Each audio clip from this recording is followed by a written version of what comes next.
Please take note of the emergency exits behind you and in front of you.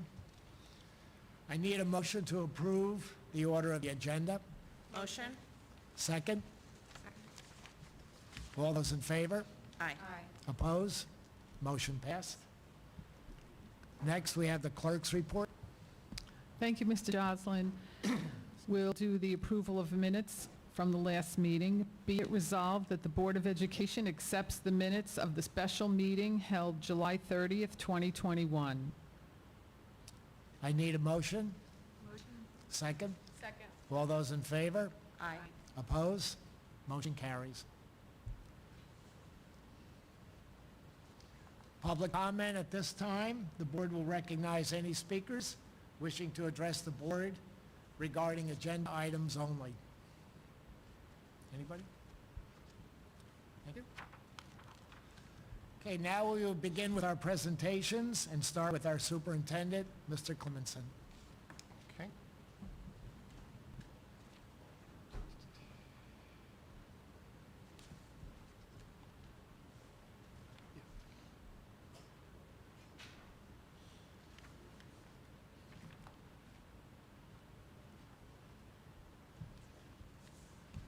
Good evening. The slide that you have in front of you is what Ponquag Beach looked like today because it was closed because of shark sighting. How cool, right? Were you at the beach, Mrs. Colleen? No, but Ethan was. Ethan was there, Yes, yeah. there was no Really? swimming allowed, yeah. All through West Hampton. to West Hampton. Yeah, so exciting. So that was the image of the beach today. I want to spend a little time for members of the board and then those watching at home tonight. And then this link, of course, will be posted and available. But I want to spend some time just discussing what our reopening plan is going to look like. A couple of things worked in our favor this year. We ended the year so strongly with coming off of the mountain of COVID. You remember Mr. Ferraro's mountainous charts of the peak on February 5th, and then continually coming back down the mountain to our very last case of the school year on April 30th. So navigating the pandemic, we finished up at commencement under the tent, celebrating and really feeling very, very good about the start of the school year. And then as July continued, we were introduced to the word Delta and the Delta variant. And so it slowly started to shake the core of our planning for the summer, or planning in the summer for the start of the school year, to go back to some of these concepts that we had started the year with in September of 2020, whether that's distancing or masking or ventilation or cleaning or staggered schedules, hybrid, quarantine, all of those things were back at the top of our page again. And so I want to spend some time talking about what September is going to look like, with the caveat that our valve, our trusty valve that you can see there on the screen, comes with us into the 21-22 school year. Because as we open the valve when we can and when guidance allows, we also can close it when circumstances in our community require us to do so. You'll remember in November we were declared the first yellow zone in Suffolk County. We had to dial back that valve a little bit. As the year went on, we were able to open it. So I pulled this slide last night from last year. Kind of gives you that deja vu, like, ugh, hybrid and remote and purple and white and back and forth. Remember where we've been. And I put this slide on here to say that we are now phase 5, and that is not just a brand new school year, that COVID is a thing of the past. We're still on this journey. We're still on this process and this evolution that it will get us past the pandemic, right? But it did start on March 16th of 2020. And it's still going. So the decisions that we have made and the decisions that we are making for the school year to start on September 9th are the result of these experiences and circumstances that we're all the way back in phase 0. So this slide you've seen 100 times. I changed the title at the top because we have now pivoted, we've now shifted into a responsive and managed operation. Last year was all about opening. How much can we open in person? Can we keep doing that? We're open. That's the message today. We're open. We're planning to be open on September 9th for all kids every day. So this becomes a responsive and managed operation at this point. We'll continue to be responsive to the changing circumstances. So let's start with the end in mind. Candyland, everybody's favorite, Mrs. Culhane, our kindergarten teacher, from down the road a bit. We're going to start with the end in mind. That is where everybody wants to go, and you wind and you twist and you turn and you go down this rainbow and you go down the slide and you end up back 10 spaces. That's been our experience. That might be our experience going into 21-22 school year as well. We're going to continue winding and turning to get to that end point. So we're starting with the end in mind. And I'll say again what I said on the last slide. Hampton-based schools will be open for in-person instruction for every student on Thursday, September 9th. That's the end in mind. A couple of things have to happen in order for that to happen safely, in order for that to happen consistently for all kids, and in order for that to happen in accordance with health professional recommendations.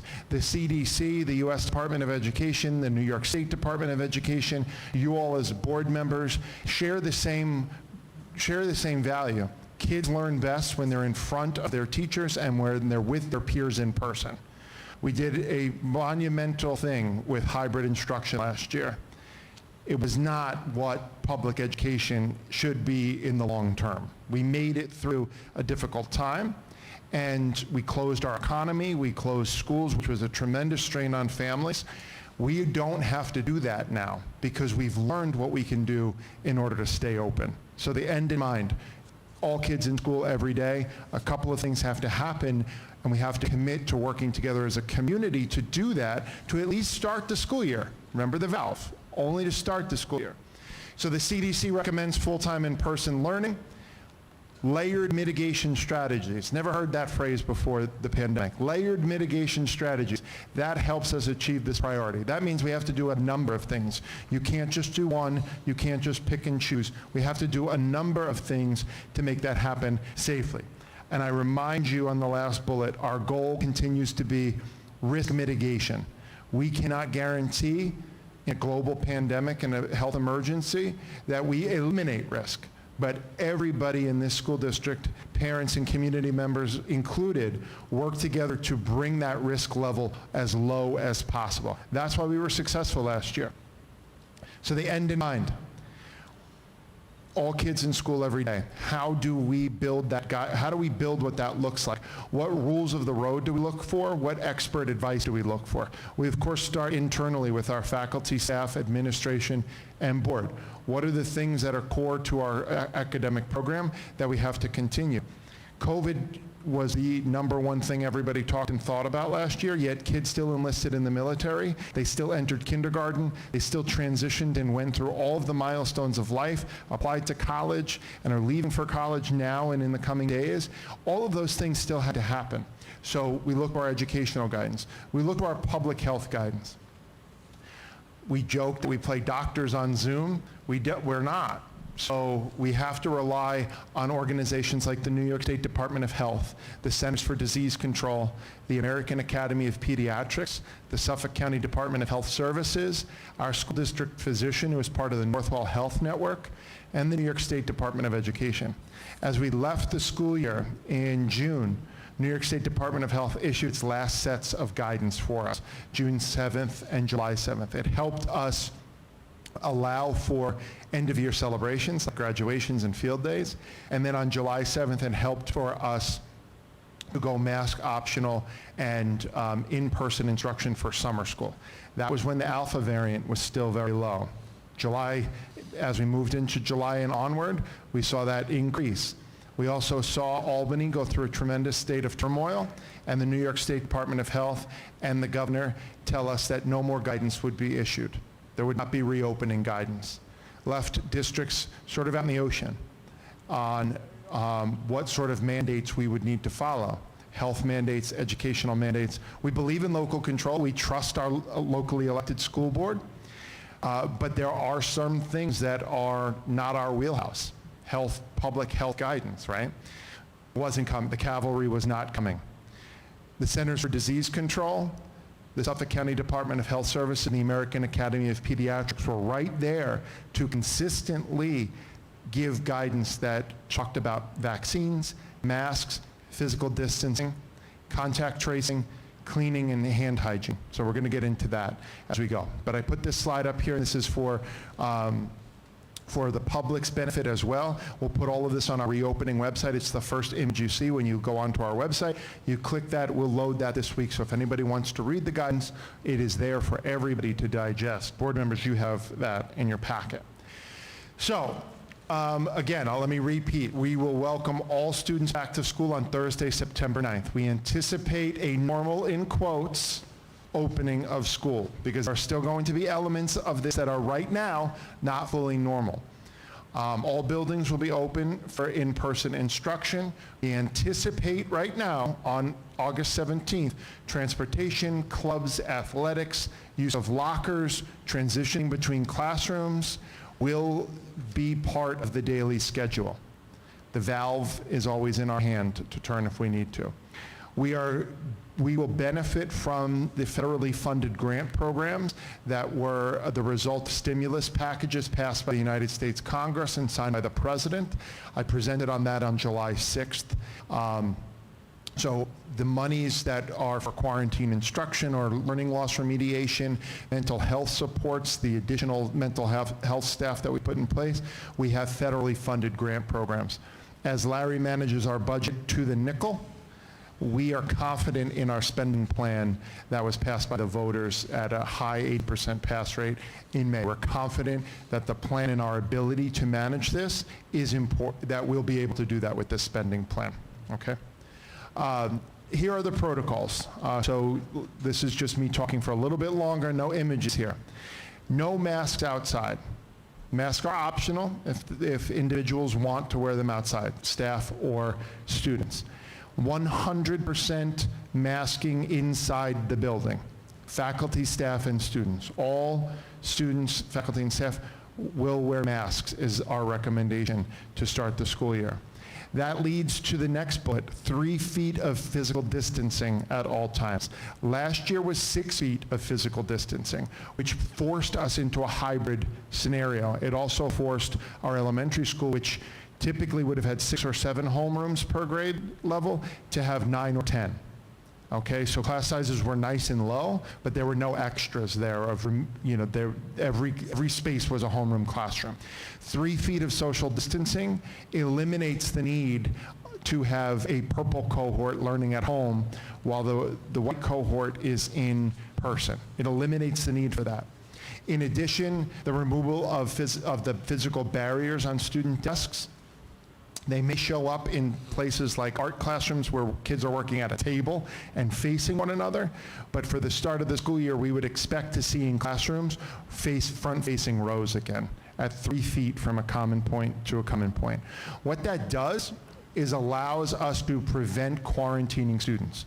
So if all students, according to the CDC guidance, are masked and 3 feet physically distanced from one another or more, if they're a close contact, they will not be a close contact if somebody is in the room who had COVID.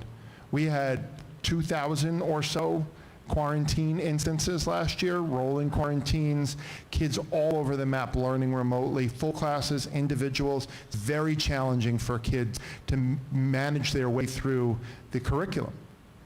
The number of quarantines will drop significantly as a result of this.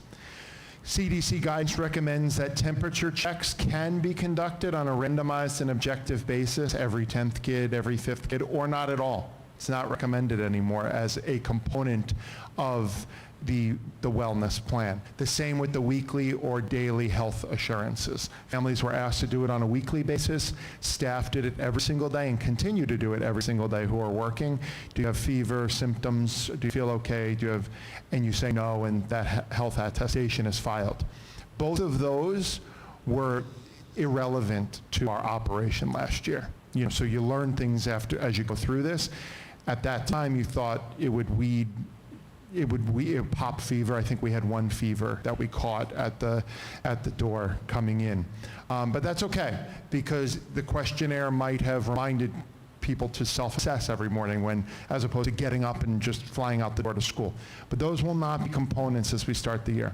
We'll still have hand washing and hand hygiene reminders and instruction, disinfectant, hand sanitizer in classrooms. So the teachers and students were fantastic about keeping their spaces clean this year. Buildings had never been cleaner. They sparkle. Our custodial team did a remarkable job managing that. Any student, adult in the buildings with a fever, cough, or upset stomach, any of those symptoms, they must stay home. Our nurses will continue to do symptomatic assessments and then make those diagnoses. Kids can come back to school with a doctor's note that indicates that it's either a negative COVID test or symptoms were attributable to something else, strep throat or something like that. So let me go back to this. Are there any board members, are there any questions on this? Because this is the construct of the school year. Universal masking inside for now. NISCUS, which is the Council of School Superintendents, the State School Board Association, others involved in advocacy at the Albany level. As we have a transition in the governorship in Albany, part of the conversation is going to be putting some statewide rules that don't necessarily take local control away, but give us some guidance on how we can be more regionally specific. So something that happens in the western part of the state or the southern tier by the Great Lakes is different than Suffolk County or Hampton Bays. How can the law help us navigate so that we don't all have to do the same thing? So again, this is the September 9th plan. This is how we're going to start, and we keep the valve in our hand. Any questions or comments on COVID protocols for the start of the year? No, thank you. Okay, great. I'll say this again in a moment, but the reopening at HB Schools email is still live and still does go to our senior leadership team.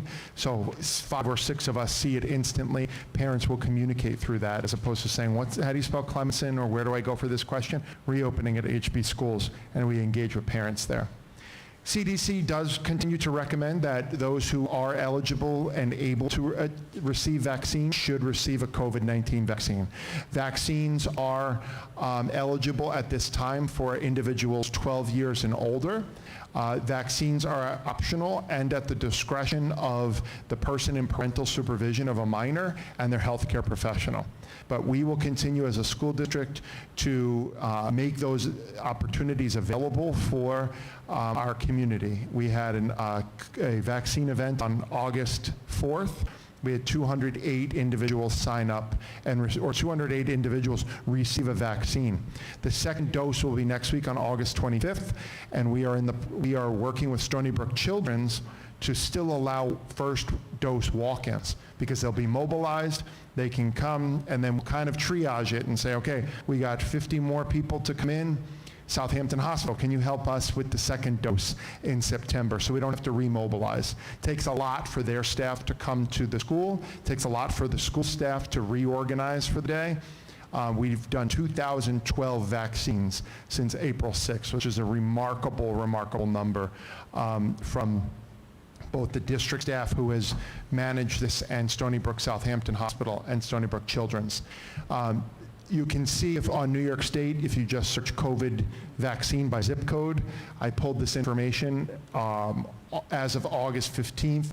In our zip code, 72.5% of eligible individuals have received at least, whoever received 1 dose of vaccine. 65.4 have completed their series. So that's not second dose, because remember Johnson & Johnson is 1. So 65% have completed the series. That number lags compared to our South Fork colleagues. South Fork colleagues east of the canal, nearly all are above 70 for completed their series and pushing or above 80%, and those to the west of us as well. So another example of why we need to keep, for those who are interested and able to get vaccine, to keep these opportunities local for individuals.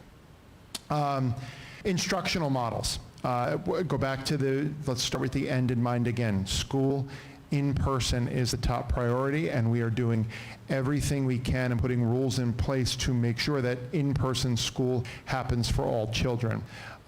We agree with the Commissioner of Education and the Secretary of Education that prioritizing that is important. Currently, there is not a plan to offer a hybrid instruction because we're down to that 3 feet. So pre-K through 12 in every single day. There's not a plan at this time to offer hybrid instruction. As in the past, those students who are medically unable to attend school because they have medical documentation, will review those alternate settings with our administrators. So we'll communicate with parents in the coming days to communicate this information as well, that we expect students to be in school and that a remote option will be reserved for medically qualifying situations that will be reviewed not only by the individual's doctor, but our school physician as well. What that model looks like is still in development to be determined. The Commissioner of Education has charged school districts with prioritizing in-person education. Families also still do have the option of homeschooling. And that is where the parent puts together an individualized education plan, home education plan for their child. It is submitted and monitored by our district, by Mr. Pagano's office, and so we help families all the time who are interested in homeschooling for any number of reasons. So families who are interested in homeschooling can have that option as well. We do anticipate needing to offer quarantine instruction on a much more diminished basis, but we will have kids and staff who need to quarantine. Maybe it'll end up being a whole class from time to time. Maybe they would pivot to fully remote live streaming instruction. All of that is still with 3 weeks to go before school starts. In COVID times, that's like a year, right? 3 weeks. So quarantine instruction will be a component of our plan. We have a special board meeting on September 2nd. We'll have a much more fleshed out plan as it relates to instruction, and the recommendation will be for you to accept the superintendent's reopening plans, which will include all of what we've been talking about tonight. Transportation.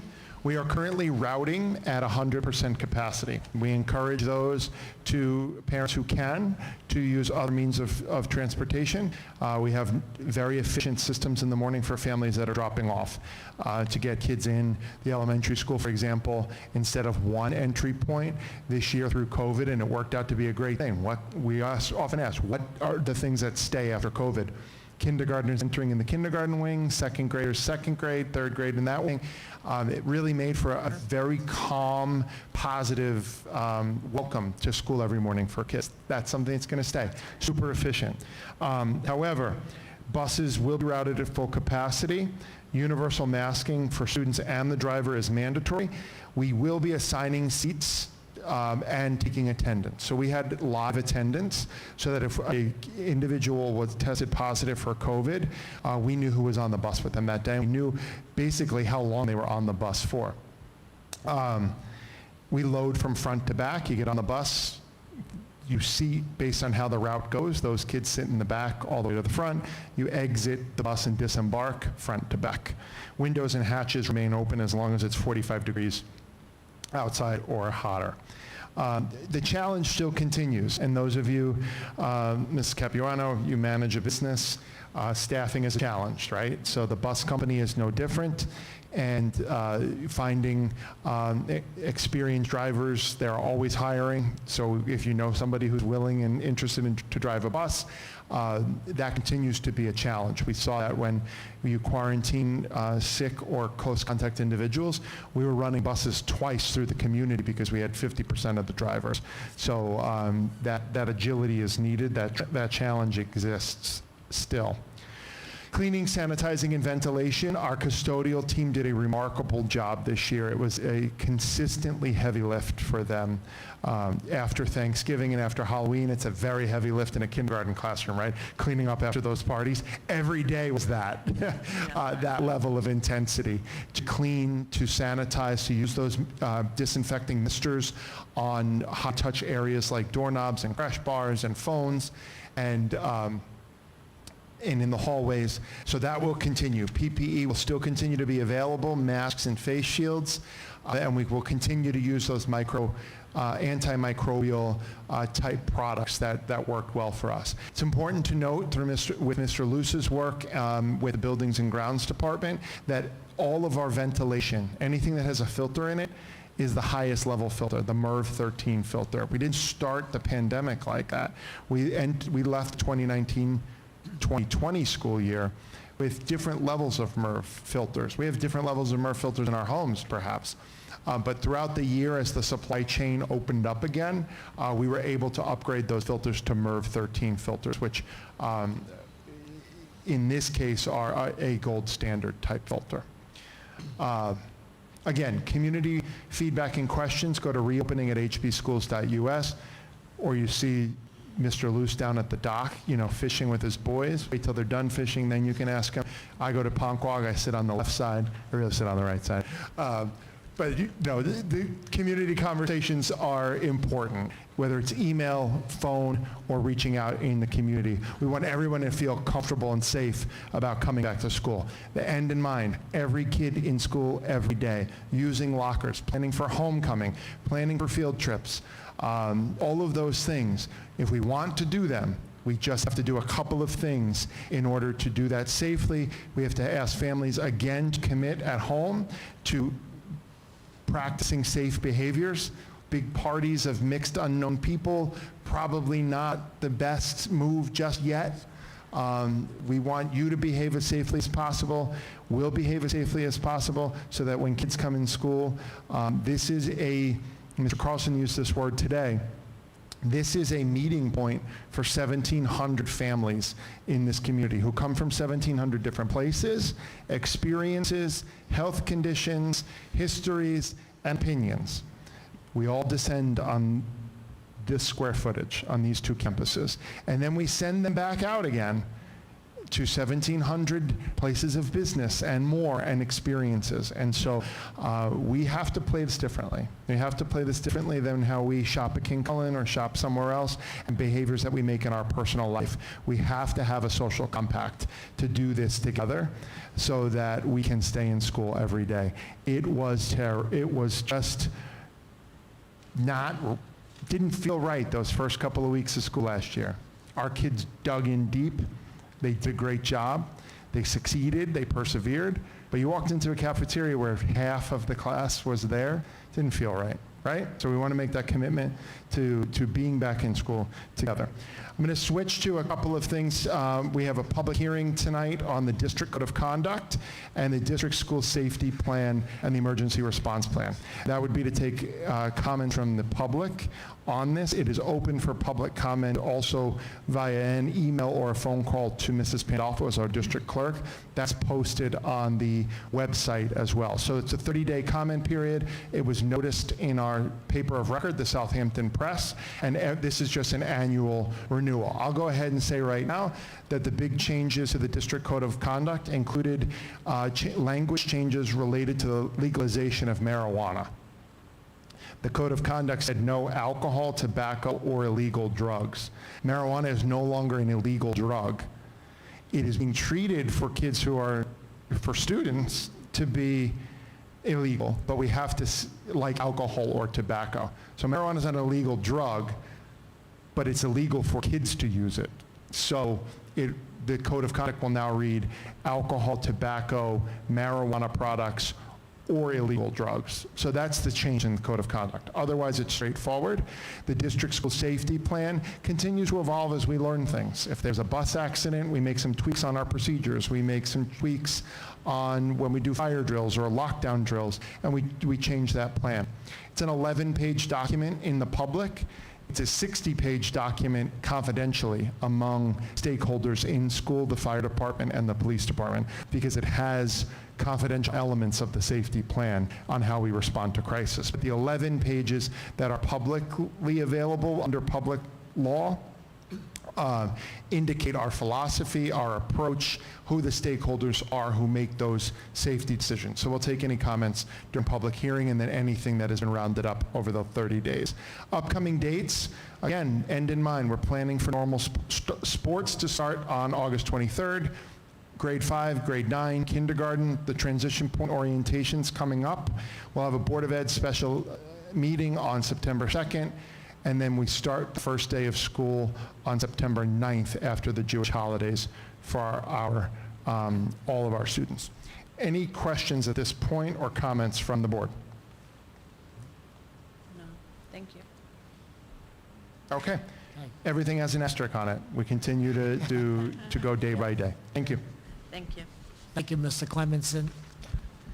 We all look forward to a safe, productive, and successful new year, and I wish everybody hangs in there together. Next up, we have Assistant Superintendent, Mr. Luce. Thanks, Mr. Joslin. Let me adjust this. Couple good things, just want to update you on. Improvements using technology over the summer here in the district. Two things I want to point out. First of all, we started a initiative to scan our archive documents. The school has to keep many documents for numbers of years. Some files we have to keep indefinitely. And if you have been in the basement of the district office in the last 2 years, you've seen that the paper is starting to push the people out as we accumulate more and more of it, that some of it, as I say, we have to keep forever. We were just eating up the space that people needed to be in. So we started a initiative to scan those documents and then be able to shred them and destroy the paper. We have electronic images which don't take up any space. We can get rid of the paper files. On August 4th, over 100 file boxes worth of paper records were destroyed because they had been scanned in, and we could shred them and get rid of them. You may say, well, that sounds like a lot. What's the big deal? Well, it's the first time we've ever had to shred documents more than once a year. Usually, we go through our archives and we purge in January. We shred documents that are old then. This is the first time where scanning drove us to have to shred twice in a year. And we were able to scan and get rid of over 8 file cabinets worth of special ed student records that had been archived and scanned and could now get rid of the paper. So that was a great thing. Second place where technology is advancing. We started also on August 4th, just as a trial, using an electronic attendance system in district office. So some people will think of it as a punch clock. We think of it more as just a way to record, hey, I'm here, hey, I'm out for the rest of the day. And what it does is it ties in directly to our financial computer system so that it eliminates the need of a person, the payroll clerk, to go through and take a paper record and say, okay, Monday Larry was here, oh, Tuesday he wasn't here, let me punch that in. Wednesday he was here, okay, Thursday, before they run payroll. And you say, oh, not a big deal. What does it take, 30 seconds to do that? Sure, it takes you 30 seconds to do that. For me, there's 300 people working here. That's a lot of 30 seconds being used to generate all that information each time we do payroll. So moving to something that's electronic, where everyone just kind of, yep, I'm here today, or if they're not in, the system immediately knows they were out that day. The supervisor says, yep, they were sick, or that was a vacation day, and it rolls right into payroll, speeds up the whole process. Again, it gets rid of paper, because you don't have a paper record for everybody. It just makes it a little bit faster, a little bit easier, and uses technology to do that. We're also working on a physical asset inventory. It's taking place right now. BOCES sent 2 individuals here. They're going building by building, room by room, and they physically inventory every asset in the district with a purchase price over $1,000. We do this once every 3 years normally. We were scheduled to do it in May of 2019. And of course, nothing happened in May of 2019 because of COVID. And then we had it on the schedule to do last school year. And again, COVID issue came up. We couldn't do it last year. So we're finally now getting this physical asset inventory done. It is an important activity and part of our audit to make sure that the district can account for every computer, every piece of furniture, every piece of serving line equipment in the cafeteria. It's a big job. We're happy to see it get done, and I'm glad we're finally getting that taken care of. Minor improvements in the building this summer are almost finished. Buildings are quickly getting ready for the start of school year. The big rush was always in the middle school because Friday was the last day of summer school, and the custodial and maintenance team basically has 3 weeks to get the middle school shined up and ready for the next school year. So they're working hard, but they're getting everything done, and I think it's going to be shiny and clean and new and ready for the kids when school starts. And speaking of the kids, I want to finish on talking a little bit about them. We've had 8 students working for the district over the summer. It's the largest number of students we've ever had in our summer crew.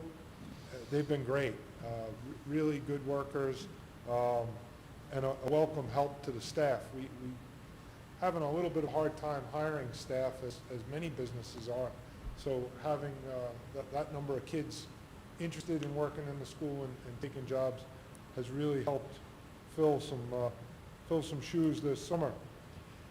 One of the things we're doing for them, we wouldn't normally do a big formal feedback for someone who works 2 or 3 months, but for the kids, to give them the experience of getting a formal evaluation from a supervisor. We're going through in these last couple weeks and sitting down with them and actually giving them a formal performance evaluation so that they have that experience. Whether they agree with it or not, at least they get the experience of having a boss say to them, listen, you're doing well, but you're late often. You need to focus on being on time at work and things like that. And it's been a good experience for them. The kids that I've sat in on when it's happened really kind of appreciated hearing how they're doing, good and bad, and getting the feedback. So good learning experience. And that's all for tonight. Any questions? No, thank you. Thank you, Mr. Luce. All right, now we will do a consent agenda for finance and operations, items 4A through 4D. Before I ask for a motion, do members have any questions? Lars, do you have any questions on 4A through 4D?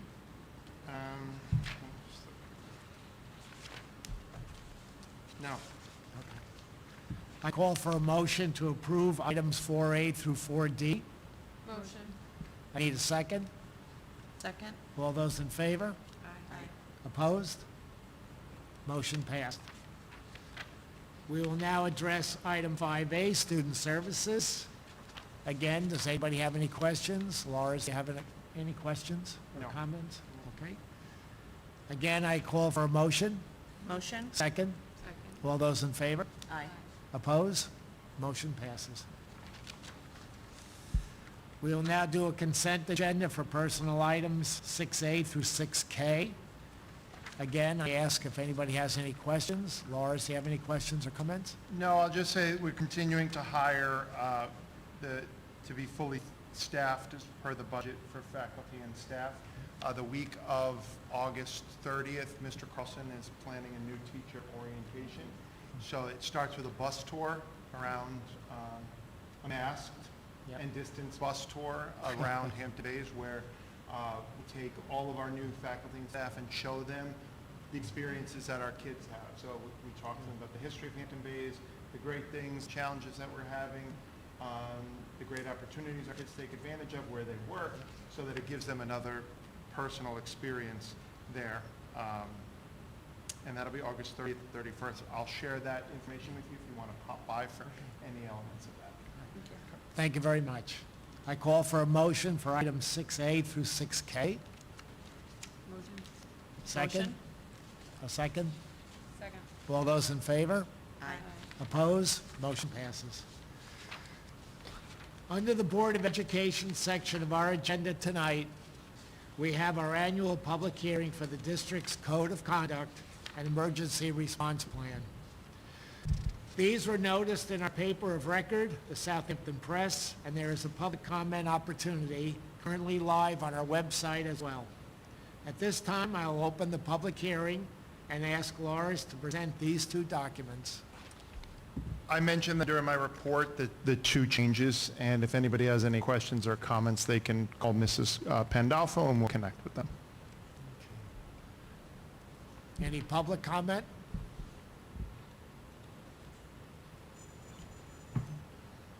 All right, this concludes our public hearing. At this time, I will close the public hearing. Our next item is Agenda Item 8B, overnight field trips. Lars, would you like to comment on the overnight field trips? Yeah, let's put an asterisk here as we're going to see how the year starts, but under the umbrella of normalcy, we're excited to see our high school cross-country team go back to, it's called the Northeast Cross Country Invitational, it's called the Brown Invitational. The kids get a college visit while they're doing that. That's right, Steffi ran. And high school jazz band and select choir to Hershey Park for Music in the Parks in May. So hopefully that is a whole different experience that we're in. So an asterisk on that. There are other overnight trips being planned. Frost Valley as well. You'll probably see something come across in September on that. Do I have Christine read the motion? Yes. Okay. Christine, please read the motion. Of course. For the approval of overnight field trips, be it resolved that the Board of Education, upon the recommendation of the Superintendent of Schools, hereby approves the following overnight field trips. High school cross-country team to Goddard Park, Rhode Island for the Northeast Cross Country Invitational, October 15th to October 16th, 2021. And the high school jazz band and select choir to Hershey Park, Pennsylvania for Music in the Parks, May 20th to May 22nd, 2022. I call for a motion. Motion. Second. Second. All those in favor? Aye. Motion passed. Okay, is there any new business or resolutions to present? I'll just say as we head into the, no, there's no new business, I'm sorry. If I could just say, as we head into the school year, the last meeting where we had public comment virtually was in June. That executive order has ended.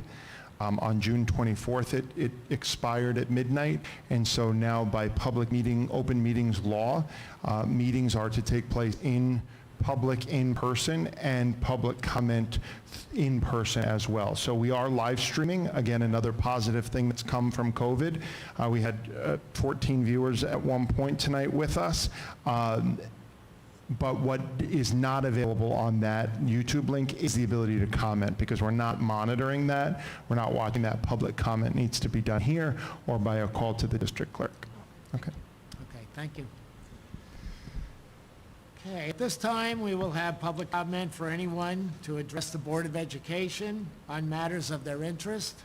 Please identify yourself and address for the record. Please keep your questions and comments to a reasonable time frame so that all can be heard. Please understand that if questions cannot be answered tonight, we will respond in writing within 1 week.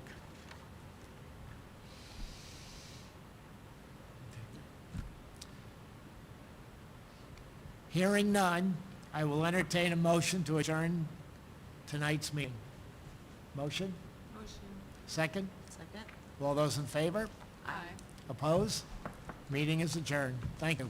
Thank you. Thank you.